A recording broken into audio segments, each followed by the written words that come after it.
Hi, this is Roy Showman, and welcome once again to Salvation is from the Jews, the show on Radio Maria that celebrates the Jewish roots of the Catholic Church, or seen the other way around, that celebrates the completion, the fulfillment, the full realization of all of the potential of Judaism in the Catholic Church and its sacraments. Now, if you have been listening for a while, you know that one of my very favorite things to do on the show is to have guests, often Jewish guests. Very often they're Jewish guests who have also entered the Catholic Church. But today it is a slightly different situation, which is it is a new friend of mine, a Jewish guest who is, I hope he'll forgive me saying this, but probably one of the foremost experts in the world on the Shroud of Turin. And being that it is also the season of Lent, I thought it was a great opportunity to explore both the Shroud of Turin and the rather compelling scientific evidence that there is really no alternative to the hypothesis that it truly is the burial shroud of Jesus, and also what it tells us, frankly, about the passion and death of Jesus. And maybe also he will talk a little bit about what it was like to be one of the Jewish members of the Shroud of Turin research project, and how he came to do a 180-degree turn from being a rather serious skeptic of the authenticity of the shroud to a very fairly serious defender of its authenticity. So, without wasting more time, let me introduce him. His name is Barrie Schwortz. Oh, let me just say, in case he forgets to, he is also the author and founder of the website Shroud.com, S-H-R-O-U-D, of course, .com, which is undoubtedly one of the best sites on the internet for finding out all about the shroud, both pro and con, in fact, because he has included links there to some of the attempts to discredit the authenticity of the shroud. So if after this conversation you want to find out more about Barrie Schwortz, or more importantly perhaps about the shroud, or if you perhaps even want to find out how it might be possible to get him to speak, I would refer you to his website, shroud.com. So, are you there, Barrie? I'm here. Good to be with you, Roy. Thanks. It's always nice to talk to you. And so I guess the first question is, I mean, it's kind of jumping in the middle, but, you know, are you a believer in the authenticity of the shroud, and what made you one? Well, yes, let me state without any hesitation that I have come to accept that the Shroud of Turin is the authentic burial shroud of the historic Jesus. It was a long journey to get there because when I was first asked to participate in the scientific examination of the Shroud of Turin, I said basically no, because I felt that this wasn't something that I wanted to get involved with. I felt this was more of a religious object. I was raised in an Orthodox tradition. I didn't really know much about Christianity at the time, but I felt very uncomfortable perhaps getting involved with something that was such a iconic kind of symbol of Christianity in many respects. So I basically said no, and it was, but there are certain properties of the image on the shroud that are truly unique to that piece of cloth and to that image. And so my curiosity as a professional technical photographer certainly was there. And so I was very interested in the shroud from an imaging point of view, but I was very apprehensive about getting involved with as something I saw as a kind of a religious symbol. The only saving grace was that the majority of the team members that were on the Shroud of Turin research project were not necessarily deeply. Well, I'm sorry about that. We seem to have lost Barrie for a few moments, but we have him back. Barrie, we lost you just when you were talking about your initial reluctance to join the team, but then it turned out that a number of the other scientists were not a religious Christian or Catholics. Correct, and I think one of the things that ultimately kept me on the team, aside from my strong interest in the unique properties of the image itself, which had sort of already been recently discovered by a number of these gentlemen on our team, who ultimately came up with the idea of putting a team together based on revealing those properties. So ultimately, I was rather uncomfortable with the whole thing, and I had felt, do I really want to get involved with this? But the primary purpose of the team was simply to determine how the image was formed. It wasn't to try and prove this was Jesus. It wasn't trying to prove the resurrection or something of that nature. And there was very little talk about religion, although there were several priests who were involved with our team from the Holy Shroud Guild who acted as liaison for our team with the Turin authorities and with King Umberto, who was the owner of the Shroud at the time. So a few months into the project, I was still feeling a little uncomfortable, and a couple of new members had been added to our team from the Jet Propulsion Laboratories in Pasadena. One of those gentlemen, a good Catholic man, Don Lind, he and I were very close friends from the very beginning. He was sort of my hero on the team. And I remember saying to Don one day, again, when I was feeling a little uneasy about my participation, I said, gee, Don, what's a nice Jewish boy like me doing on this team? And Don turned to me and he looked and he said, well, apparently you've forgotten that the man in question is a Jew. And I said, no, that's probably the only thing I knew about Jesus at the time, that he was Jewish. And so I said, no, that wasn't it. And he said, so you don't think God would want one of his chosen people on our team? And then I laughed and I said, no, I never thought that. And he gave me some great advice at that moment. He said, listen, Barrie, go to Turin, do the very best job you can do. God doesn't tell us in advance what the plan is, but one day you'll know. And on those words, I stayed on the team, and I'm very grateful that before Don passed away, I was able to thank him for saying those words to me and keeping me on the team, because ultimately that altered the course of my life. So at that point in time, I stopped worrying about it and started focusing in on the real task, which was trying to determine how the image on that piece of cloth was formed. And your background, of course, had been as a, I don't know how to describe it, but as a very technically sophisticated photographer. Yeah, I was a graduate of Brooks Institute of Photography, which was a very highly regarded school in its day. We studied the underlying technology of photography, the chemistry, the physics. So I had a very good handle on the technology itself, albeit analog in those days. And so I was very comfortable working in an environment with researchers and scientists and doctors and people of that nature, a lot of engineers and physicists through my career. So being involved on a team of this nature was great, but I'd never been on a really purely scientific team like the Shroud of Turin Research Project. It was truly unique because it had experts from Los Alamos National Laboratories and the Air Force Weapons Lab and Sandia Laboratories and the Jet Propulsion Lab and a number of other very high-tech scientific organizations. So it was a great honor actually to be in and amongst that group of people. And of course, Roy, you and I have had now some time to sit and talk to each other, and you know that for me to talk is not that difficult. I do a lot of it. But in those days, I was a very quiet guy. I was the fly on the wall. I was so in awe of being in a room with scientists of this caliber that I kept my mouth shut, and perhaps that's how I learned some things in my involvement with these guys. They were really world-class scientists in their fields. They were truly world-class. Look, Los Alamos is a very special laboratory. Obviously, it's a weapons laboratory. The United States government doesn't put a bunch of wackos there. Those guys are all first-class scientists of the highest caliber, the best training. And so it was a great honor and a privilege for me to actually be a member of that team once I overcame that initial kind of fear that I had about getting involved with this religious object. So what are some of the unique image characteristics of the image on the shroud? Well, I'll go right to the one that hooked me immediately, and it's a little difficult. You know, photography is worth, photographs worth 1,000 words. I'll see if I can do it in less than 1,000 words here.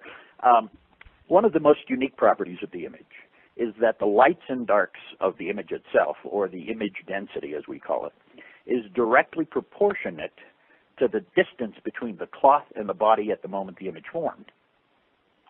That means that depth, or spatial information was encoded into the shroud's image. Ultimately, that can be extracted, and one can form a natural relief of the human form that cloth covered. And normal photography and normal artworks do not incorporate that kind of depth or spatial information, much like a topographical map. Now, that was something that was discovered early on by a few members of our team, and they used an old analog device called a VP8 image analyzer. But that device extracted and yielded the natural relief of the form of the man that was covered by the cloth, and a normal photograph or a normal artwork does not incorporate that kind of data. So that was the catalyst that that caused these guys to want to form a team and go to Turin and try and figure out how an image like that could form on a sheet of linen. And that property was the one that hooked me right from the beginning.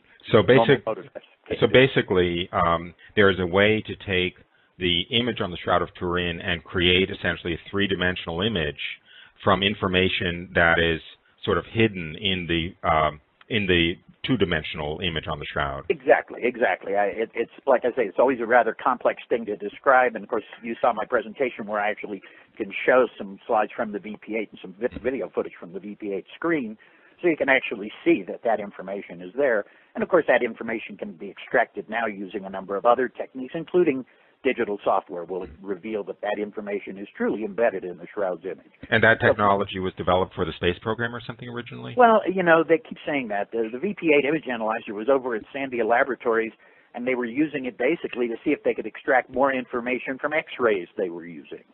So they were taking X-rays of whatever it is they were taking X-rays of, and to get more information out of the X-rays, which were very subtle in tone, they got this device that could take the grayscale of the X-ray and break it into 8 bits, 8 levels of gray, thus somewhat enhancing what might be there and revealing what might be in the X-ray that is not so visible to the eye, unaided eye.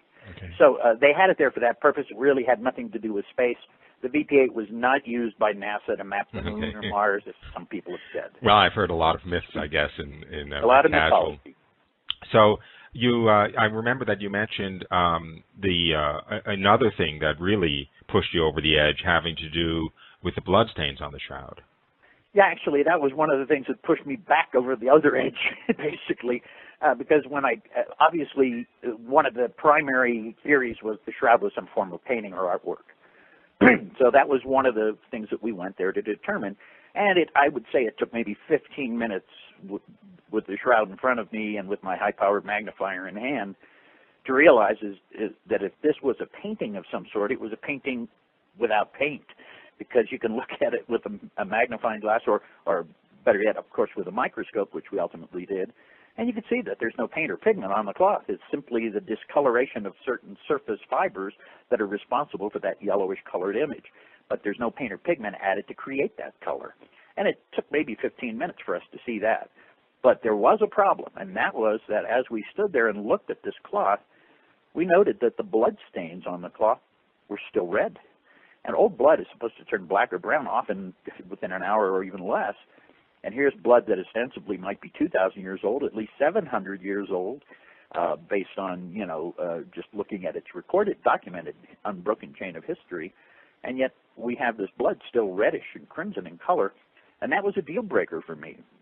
Vernon Miller, who was the chief scientific photographer, a dear friend of mine, also now passed away, Vernon and I looked at that. He had a lot more experience in forensics than I did, and he said, that's not right. The old blood's not supposed to be looked that way. And that was a real question mark that ultimately took another 17 years or so before was properly answered, at least in my mind, for me to get over that and sort of push that aside and look at the other facts of the shroud as supporting its authenticity. But that was a deal breaker for me at the time. And it wasn't until, 1995, I was on the phone with Dr. Alan Adler, another Jewish member of our team and a world-renowned blood chemist, and I happened to bring up the fact that nobody had explained the red blood. And Al said, "Didn't you read my paper?" And I said, "I did, but I'm not a blood chemist, so it's a little over my head." He said, "Well, I found a very high content of bilirubin in the blood that was on the shroud. Bilirubin is generated by the liver. Typically when somebody's beaten severely, tortured, not given any water, the body goes into shock. The liver starts pumping bilirubin into the bloodstream. Bilirubin is a hemolytic agent, breaks down the red blood cell walls, and the blood remains red forever." And, of course, that was sort of a aha moment for me, because that was the last piece of the puzzle all those years later, back in 1995, that ultimately pushed me over the threshold of accepting the shroud as authentic. But I didn't rush into it, and I needed a proper answer. And, of course, I had to believe Al. He was Jewish. But he was also a world-renowned expert, and he was very clear on that. Now, it turns out there's probably another reason why the blood is red in addition to that. And since we're talking about it, I might as well just finish the story. When they manufactured linen in the ancient methods, linen is rather stiff when it's woven together, unlike cotton, which is quite soft and pliable. And they would rinse the cloth, the woven cloth, in a naturally occurring detergent called soapwort from a plant, soapwort, Saponaria officinalis. And they would wash it in that and rinse it and dry it in the air by evaporation. and it left a little surface layer of that on the top of the fibers, as anything that dries by evaporation does. Saponaria officinalis is also a hemolytic agent, so it's a combination of the bilirubin in the blood and the treatment of the clot itself that caused the blood to remain red. So you can see that since 1995 we got more information about it, and we now know that it's most likely a combination of those two effects that caused the blood on the shroud to remain red. And as long as you just mentioned it, I assume that the cloth itself of the shroud is very consistent with its authenticity. It is. It's a very, actually would have been quite an expensive cloth in the first century. Excuse me. It's a herringbone woven cloth, which is sort of a 3/2 under twill weave. And it was not a common cloth, would have been an expensive cloth in the first century. And of course, skeptics like to say that, well, they didn't have that kind of cloth in the first century. And I guess technically, skeptics could be right, because the first known example of herringbone weave was 500 BC, so obviously it's been around for a long time, well before the Shroud of Turin. My feeling is this: it tells us in the Gospels that the cloth was provided by Joseph of Arimathea, a wealthy man. It doesn't tell us much else about him, but just the fact that he was a wealthy man would indicate that he could afford a high-quality cloth like this. We don't know if he already owned it, perhaps for his own death, or perhaps he went out and bought it. It doesn't tell us that in the Gospel, so we can only hypothesize on that. But it would have probably come from Syria, would have been probably the nearest place where that kind of cloth was manufactured, which means it would have come in on the back of a camel, and so it would have been an imported piece of cloth and would have been more expensive than something created and woven locally. So, but it's very consistent with that kind of burial cloth, and it's also, as it states in the Torah, of clean linen raiment. It's pure linen with no cotton or wool interwoven with it, no mixing of the kinds. And that is right from the Torah, that clean linen raiments would be used, particularly if somebody of high stature, someone that certainly the disciples of Jesus believed, they believed he was the Messiah. They wouldn't have wrapped him in a cheap piece of cloth. They would have gotten the best they could get in their hands at that moment in their time. In fact, it wouldn't be kosher if it was cotton and linen, right? That's correct. And they're not going to bury the Messiah in a trafe cloth. Well, and that's the other thing that some people, modern researchers, say, well, the shroud was the tablecloth of the Last Supper. Well, it's pretty hard for me to fathom that the disciples who believed this was the Messiah, or at least most of them did, would wrap him in a dirty linen tablecloth. I mean, that's just ludicrous, and I always jokingly say, well, if you think that's the case, you don't know very many Jewish people, because you wouldn't have done that. I have a vague memory. It is a little dangerous, flying by the seat of my pants, but I have a vague memory that my grandfather lived with his burial cloth to be, that it was a tradition to have it in advance to remind yourself of your mortality. Does that ring a bell? Well, it's funny. My father was buried in a white shroud, similar to the Shroud of Turin, in a plain wooden box. No taking of any of the fluids out of the body. He was not. Sorry, my brain is locking on. Embalmed or anything? Embalmed. Thank you. He was not embalmed. He was wrapped in a plain linen sheet, pure linen, white linen, very much like the shroud, and that was in 2003. So I think that the tradition of that, and my father had all the arrangements made well in advance. So he owned the cloth. He had paid for everything, the pine box, the burial. So I think that it may well be part of Jewish tradition. I'm certainly not an authority on that subject, but I think it may well be a tradition that many people would prepare themselves for burial by having these materials already in place. In which case, Joseph of Arimathea could have simply donated his burial cloth to be exactly. He donated the grave according to the scriptures. Well, so if he had a grave, it's most likely he would have also had the burial shroud, and so he gave that up and gave it over so that they could use it for Jesus. So the way I see it, that's very consistent with what Jewish customs and culture would do. People often forget the context of the times. We try and apply our 21st century mentality to something 2,000 years ago, and the culture has changed. One has to look at the cultural context, which I think some people forget to do. Yeah, one of the reasons I have this show is to remind people of the Jewishness of Jesus. Yeah, and in this case, I think that it's about as authentic as you can get, really. I'm going to interrupt our conversation with Barrie Schwortz at the moment in order to make a short break in the program and let our listeners know, especially if they've tuned in after the beginning of the program, that we are talking with Barrie Schwortz, who was the official photographer on the first scientific investigation of the Shroud of Turin in 1978, and intimately involved in the scientific examination of the shroud since then, and has become quite an authority on all of the evidence for the authenticity of the shroud. And he is Jewish. He is was a Jewish professional photographer who got involved with the shroud. He's still Jewish, although he thoroughly supports the authenticity of the shroud and defends it, and has certainly the scientific knowledge and background and intimate experience with the shroud itself to be a very authoritative voice attesting to its authenticity. So we've been speaking with my Jewish friend Barrie Schwortz about the Shroud of Turin, and we will continue doing so after the break. You're listening to Roy Schoeman on Salvation is from the Jews on Radio Maria. Welcome back. This is Roy Schoeman. You're listening to Salvation is from the Jews on Radio Maria. And we are speaking today with Barrie Schwortz, a Jewish man who was the official photographer on the original Shroud of Turin scientific investigation in 1978. And since then, and of course that's about 35 years ago, has become one of the foremost world experts and authorities on all of the scientific details about the Shroud of Turin, almost all of which attest to its authenticity as what it purports to be, and as dating from 2,000 years ago, and so forth. So we will now resume our conversation with Barrie Schwortz about the Shroud of Turin. So are there any other aspects of the shroud which reveal Jewish burial customs or the Jewishness of the setting? Well, I think that there's a lot of gospel in the gospel accounts of what was done to Jesus. The language is a little confusing, and I think there is a confusion that people have because it mentions in the New Testament in the tomb was the burial shroud and a separate cloth folded separate from the rest, and it also mentions linen strips.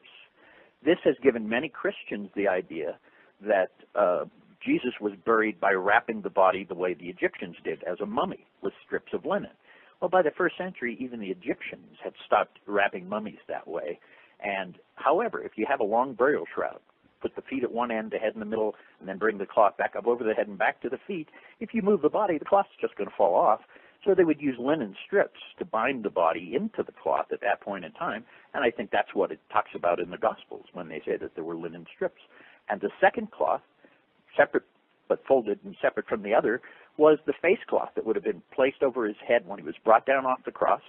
We still cover the faces of the dead today at accident scenes or wherever else, or even in the hospitals.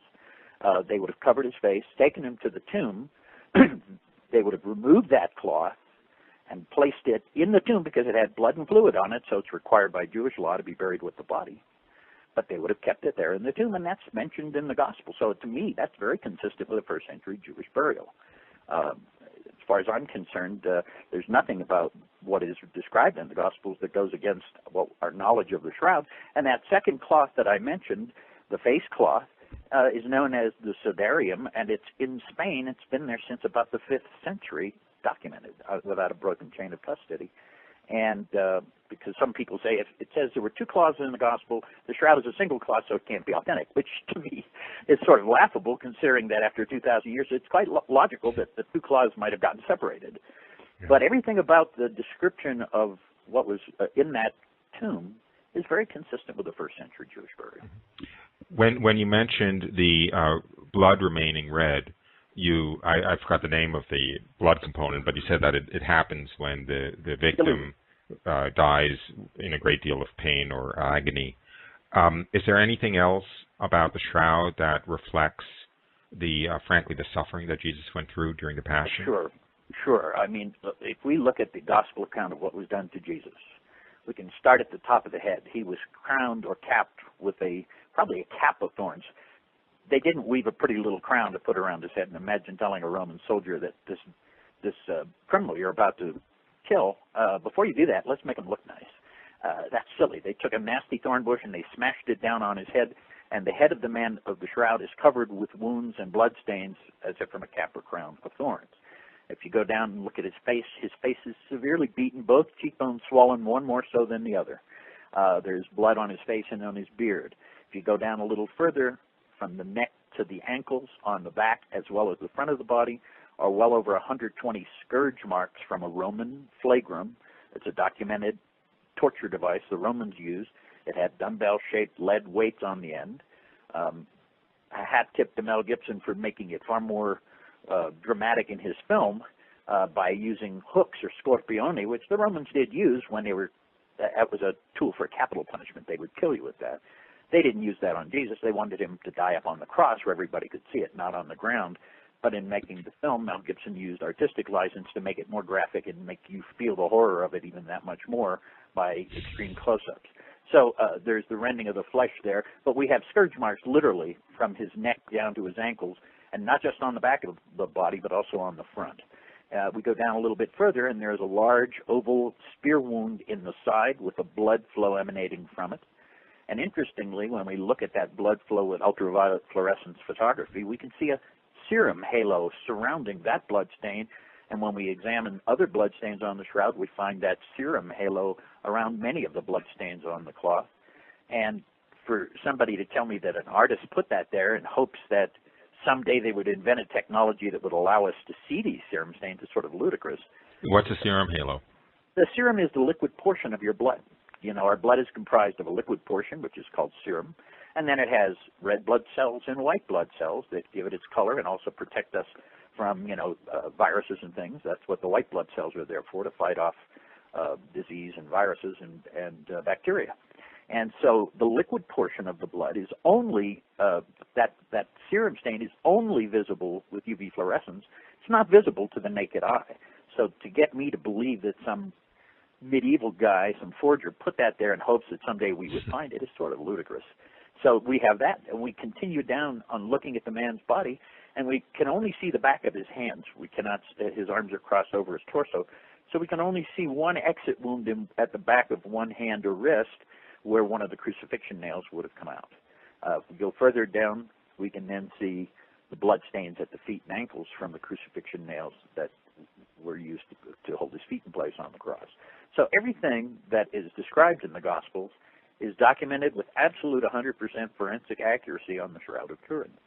So it's a very strong argument in favor of this is not an artwork. The only way this could have really occurred, in my opinion, is by some interaction between a cloth and the body that it covered. And to me, that's really the only way this could have happened. It's certainly not an artwork or a photograph or a scorch, as some skeptics would have us believe. I had the pleasure and privilege to see the Shroud when it was on exhibit. I think it was in 2000 and again maybe in 2002. I don't remember exactly which years it was. 98 and 2000. 98 and 2000. And I remember being struck by a couple of things. One was you could actually see two crisscrossed kind of lines of direction of the scourge marks, like that there was a person whipping him from either side.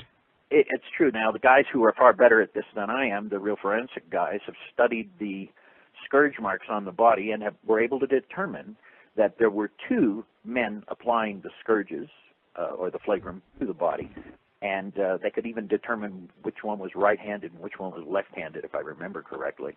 So the forensic evidence, we've come full circle now to where forensics is a well-known science thanks to all the popularity of all these TV shows that immediately solve the crime within an hour.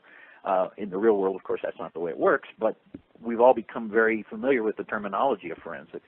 And when you look at the Shroud now and you study the forensic aspects of it, and no less than 3 real experts have done so over the last 30 years, you have to realize that this is a cloth that wrapped a real body, that the knowledge that we have today, the forensic knowledge today, still makes it almost impossible for us to duplicate it.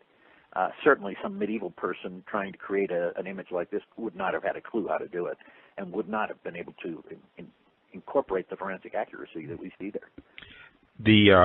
That begs the question, if you assembled your team of Shroud scientists with the project of counterfeiting the Shroud, could they even do it today? That's a great question, Roy. No. Ironically, we live in the most image-oriented era of human history. Everybody's got a camera and a computer in their hand nowadays. So imaging is something we all do. And yet with all the technology that's available to us now, no one has been able to duplicate the chemistry and physics and create an image with those same properties. You can make something that looks like the Shroud. I mean, after all, my photographs have been on the internet for almost 20 years. And so you can use that as a reference. And the skeptics who use my photographs as a reference, even they have trouble getting it to look like the man of the Shroud. It's more cartoon-like in most cases. And when we then apply some of the same tests that we applied to the Shroud of Turin, the chemistry, the physics are all completely off and don't match at all what's on that cloth. And that's, to me, one of the great kind of questions that we answered was, could this be manufactured? And I don't believe there's anyone who could come even into the ballpark of making an image with these same properties. No one ever has. With all of our 21st century technology, much less with all of our 21st 13th century. Exactly. And with all the attempts by skeptics to duplicate the image, you can make something that sort of looks like the Shroud, but if it doesn't have the same chemistry and physics, if it doesn't have the same physical properties as the image on the Shroud, then you're wrong, and it's not correct. You mentioned the attempts by skeptics to show how the Shroud was made looking cartoonish, and my guess is what you're referring to is the theory that the Shroud was somehow produced by a contact effect, which would then distort the image because as the cloth is draped over the body or the bas-relief or the statue or whatever, it ends up being horizontally stretched, so to speak. Yeah, you would get cloth drape distortion. And that's assuming that the body image was formed by direct contact with the cloth. And the people who make those claims are correct. If the Shroud image were solely formed by direct contact, then we would expect to find that kind of distortion in the image, and we don't. But we also know that the Shroud image is not the product of direct contact, because there are many places where the cloth is separated from the body, for example, with the hands across the torso. And where the hands are, they have lifted the cloth away from the torso. And if you look at a photographic image of the Shroud, you'll see there's sort of a halo, a lighter image around the hands where the distance between the cloth and the torso itself was increased because the hands were there. And we found that, and they've been able to compute this very accurately scientifically, the image formation mechanism, whatever it was, worked at a distance of up to 4 centimeters away from the body, after which there was no more imaging. That's how that spatial data we talked about earlier got encoded. There's a correlation between image density and cloth body distance that encodes that distance information, but it also proves that the image on the cloth was not made by direct contact, because we know there's imaging going on up to about 4 centimeters between the cloth and the body. I'll say something that's, of course, painfully obvious, but all of the theories or all of the, pseudo-debunking that says that it was somehow faked would be predicated on the idea that 500 years before the invention of photography, they decided to fake a negative when there was no such concept. That's correct. We know that the first negative was created by, that's on record, was created by Nicephore Niepce, and I believe it was 1826. And that negative, that glass plate that he created, is still on display in a museum in Texas somewhere. So I don't know how it got to Texas, but that's where it is. So we know that photography is an invention at the beginning of the Industrial Revolution and not a medieval invention. Some people believe that Leonardo da Vinci did it with a camera obscura and a light-sensitive photographic emulsion. Well, that's interesting, because one of the concerns that we were there to examine, there are many burn holes in the Shroud that came from a fire in 1532. And one theory was that the reliquary, which was lined with wood but had silver on the outside, that some of that silver melted and dripped through and burned holes into the Shroud. So we went there looking for silver in the peripheral of those burn holes, but also anywhere else on the cloth, and we found zero silver anywhere. And we used techniques like pyrolysis mass spectrometry, which can virtually detect 1 part per billion of any chemical element you're looking for. We found zero silver, and the people who are proponents of that theory say, well, the silver was washed away. Well, if you understand how photography works, where the image is, the silver remains. The unused silver is removed by the fixer, and you would still have silver where the image is. And we would have detected it. And remember, we're talking about a cloth, a woven cloth, which somebody would have had to coat with a silver light-sensitive emulsion, which would have embedded itself down into between the fibers, and we would have found tons of silver on the cloth had it been manufactured that way, or had the image been made that way. We found zero silver. So there was no light-sensitive emulsion ever on the Shroud of Turin, and the negative properties of the image were not a product of a photographic process, but have the same properties as a photographic negative. Very interesting. Now, if it's not a photographic process, what's the disproof of the claim that it could be a painted image? Well, you can't have a painting if there's no paint. It's as simple as that.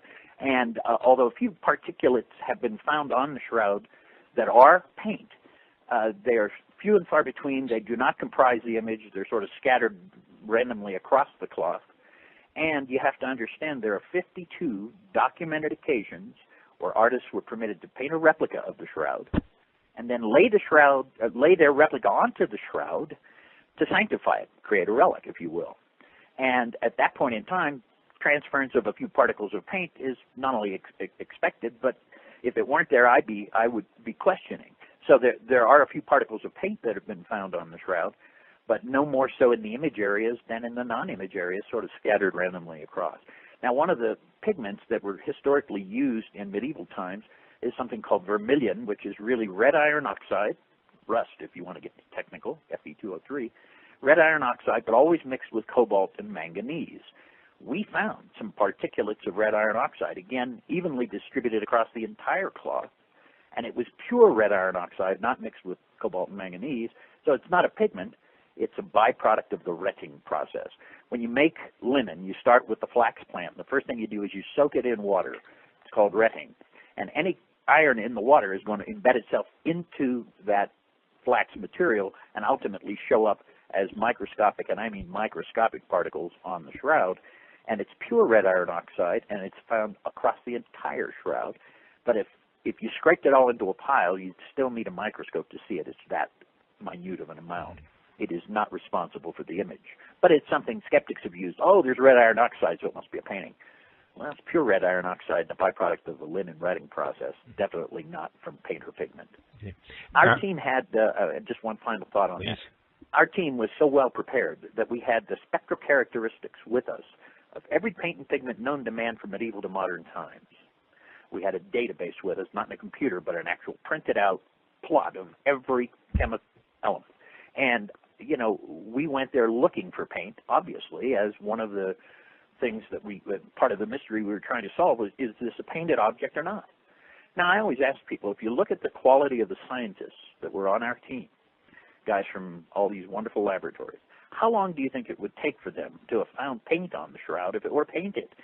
30 minutes, an hour, 2 hours? It wouldn't have taken very long for us to find it covered with paint. And I stupidly, at the earliest stages, before we went to Turin, opened my mouth and said, oh, you know, give us 5 minutes, we'll find the paint and the brushstrokes, we'll come home. Well, it's 36 years later, and there's no paint or brushstrokes, and I'm still doing this because just all the things that I sort of thought that would easily dismiss this were ultimately dismissed themselves. You mentioned in passing the hands, you know, the hands folded over the middle of the image, and a single nail, presumably exit wound in one wrist. So that means the nails went through the wrists? Well, you know, the Greek word for hand doesn't distinguish between the dead center of the palm and 1 inch closer to the wrist, which I always do this demonstration in my lectures. If you take your thumb and your little finger and you put them together, you look at the two fleshy parts of the palm, and there's like a groove that runs down between those two fleshy parts called the thenar furrow. And if you have to nail 100 people to a cross today, you're going to find the quickest, simplest way of getting a good purchase on where you're going to drive that nail by putting the little finger and thumb together, creating that thenar furrow, putting the nail there, and hammering it through.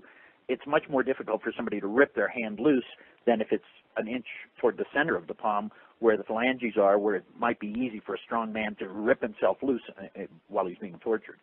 So the Romans knew how to do this, and although we can only see the exit wound at the back of the hand, the exit wound is consistent with the nail going through that fleshy part of the palm, but it's still the palm. So people want to split hairs sometimes and say, well, you know, the palm is in the middle of the hand. Well, technically, the palm is the whole inside of the hand except for the fingers. So anywhere in there would be acceptable, And as I said, the Greek word doesn't distinguish between the center of the palm and an inch closer to the wrist. So if I understand correctly, what you're saying in part is it would only be rational for the exit wound to be through the wrist because it makes a more secure purchase. It basically nails the victim much more securely. Absolutely. And when I say at the back of the wrist, it's not right all the way down at the wrist bones, but above that still. Like I said, if you consider where that inner furrow is, drive a nail through there at a slight angle, you'll see that it comes out sort of at the base of the back of the palm, but not all the way into the wrist bones. Wherever when this nail was driven through, it would not have broken any of the bones of the hand. It would have gone through without doing so. But those bones would have served to fasten that hand very tightly to the cross so that the man couldn't tear his hand loose. Well, let me ask you about some other claims made about the shroud, and obviously I want you to be honest, and there is always a danger in these things for people to get a little over-enthusiastic and perhaps go a little further than the scientific evidence supports. So I'm not presuming which category these are in, okay?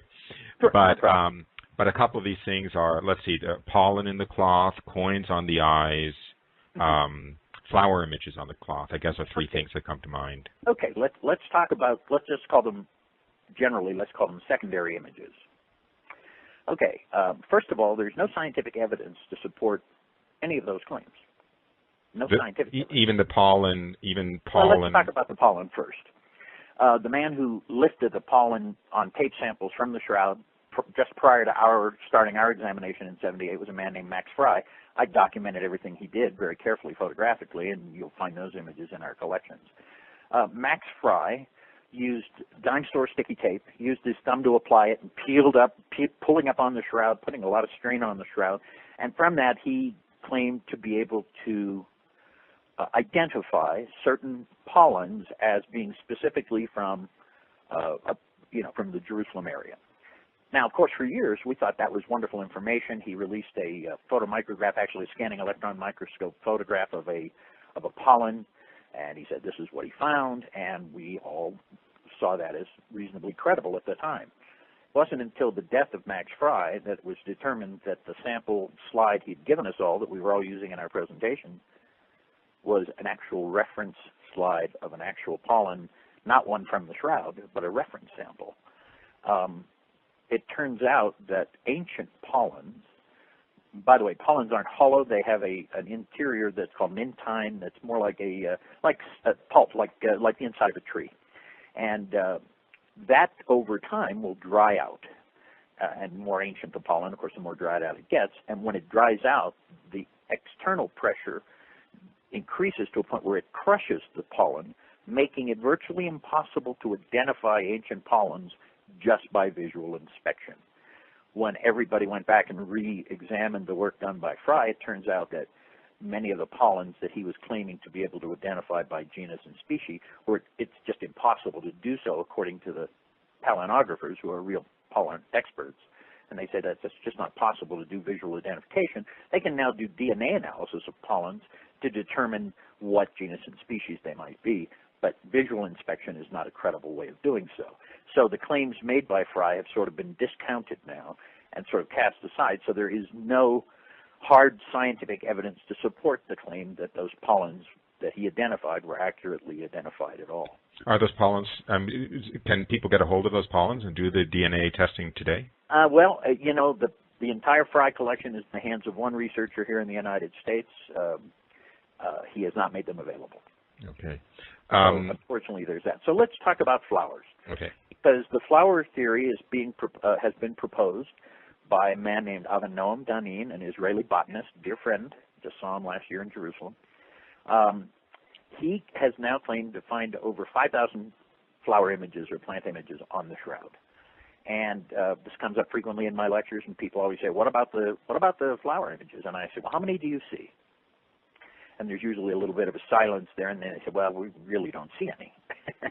And I say, "Well, I rest my case that, without getting into a long dissertation on human visual perception, our brains have a tendency to fill in the blanks when we look in a random pattern, and fill in the blanks to make something identifiable out of the noise that we're looking at. And our brains do this without any input from us, without any conscious effort on our part. It's just part of our visual perception system. Remember that the eye inputs the information. It goes right out the back of the eye, through the optic nerve, straight to the brain, and the brain manipulates the data before we perceive it. And it all happens virtually at the speed of light. And so ideally, if these images were there, we should be able to measure them in some way, perhaps with spectral analysis, other kinds of imaging. And but the perception of these flowers, is it unusual for a man who's a botanist and is familiar with all these plant images that are out there and all these plants, that when he looks into a random shapes that he finds in the patterns on the shroud, that his perception is, that looks like a such and such a plant? Well, there's a term for that. It's called pareidolia. And pareidolia, the best example of pareidolia is the man in the moon. Is there a face of a man in the moon? Some people see one. And does that make it credible scientifically? No. And so, unfortunately, we have a lot of people making claims of secondary images, not just of flower images, but of implements of the passion, a whip, a spear, sandals. People have found all this on the shroud. Other people have found written inscriptions, including supposedly a death certificate, which, of course, they didn't do in the first century, so sorry about that. Historically inaccurate, but an interesting theory. And so I always tell people that, look, do you see the image of the man? And, of course, even the boldest skeptics will say, yeah, well, we see the image of the man, of course. Well, isn't that what this is about? It's not about what might or might not be secondary images.